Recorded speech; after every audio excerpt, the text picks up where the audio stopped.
Maybe a couple of words regarding our Douglas DC-6. If we see this nice aircraft with 4 engines, we are talking about the time in the 40s and 50s. Actually, the DC-6 was built between 1946 and 58, and they built about 600 airplanes at that time, which was quite a bit. And the DC-6 was also the first big airliner at the time which was capable of doing long-range travel. So you could cross the Atlantic with this one. So we even it would be possible to depart here and go directly to New York if we would fill it up completely. And that was at that time a very, very sophisticated airplane. However, the technology is another one as the modern technology. You see, those are that's a prop airplane, but there are some prop airplanes still flying around, Dash 7 or ATR and something like this. But normally at the modern prop airplanes, a turbine is driving the prop. Over here, those are still piston engines. Those are called the radial engines because the cylinders are grouped around the crankcase in 2 rows in each other. So each engine has 18 cylinders and has a power output of 2,500 horsepower. So it's quite a bit. Of course, at that time, those have been the very, very fast airplanes, cruising around 250 to 270 knots. So almost 500 kilometers, 450 to 500 kilometers. Of course, today that's quite slow, because the modern airliner is flying about twice the speed.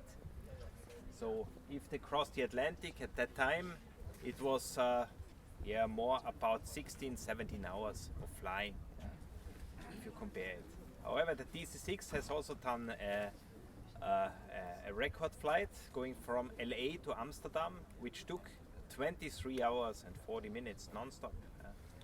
So that was the time. And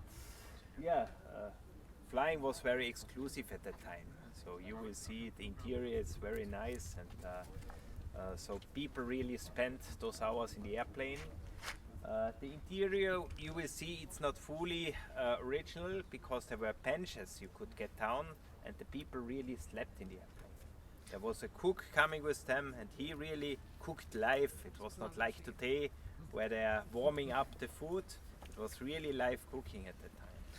And one flight going over the Atlantic and back was about the average what one person was getting during 1 year, so it was quite exclusive.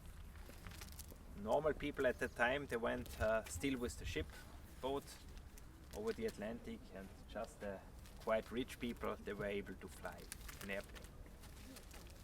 That's the penultimum DC-6, which was built in 1958. And 1958 was also the time or the year when the Boeing 707 started flying. And then everything was changing. So Boeing 707 was the first jet airplane. So it was much faster, much more people went. It was produced in masses. And so that was the revolution of transporting people with the airplanes at the time. However, so you will enjoy a ride on one of those iconic 4-engined airplanes from the 40s and 50s. And actually, that's the only airplane on the world of that era which is still certified for passenger transport. So there's no other possibility on the whole world of flying an airplane like this than with Flying Bulls or Red Bull. And we are very, very proud to have this in our fleet. Maybe some of you heard about Red Bull has a very, very nice collection of airplanes.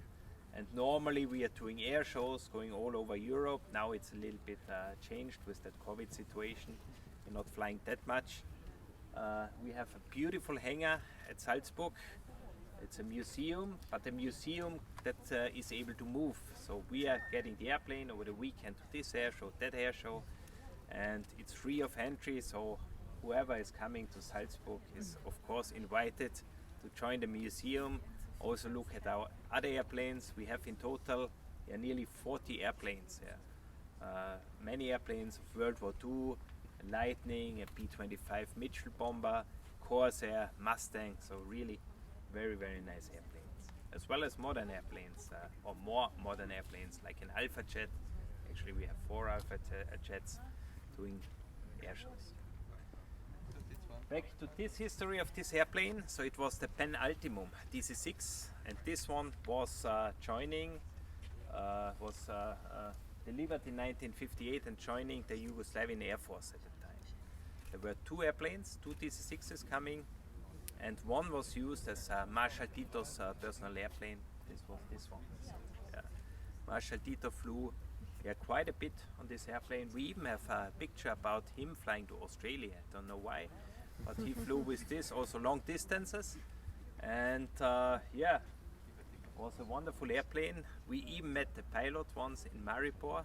He showed up. He was a very old guy, still his stripes on. We did some training and he showed up and he said he was Marshal Tito's pilot. He flew this airplane. And then we decided on a short base to get him a ride, and he was really crying. That was one of those emotional things.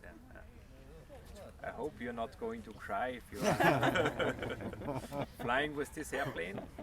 However, today, as the weather is not that bad, so originally we thought it's not that good possible to fly. So we are lucky. I hope also in the afternoon we are lucky about the competition. But we checked the weather; it's not looking that bad. So I think there's a good chance. So keep fingers crossed. And now show you a little bit around in the surrounding. It's a flight about 35-40 minutes. We are going to the coast, or we are trying to go to the coast, maybe a little bit to the mountains, and of course we will do 1 or 2 circles over Mostar to show you the bridge. But you know Mostar well.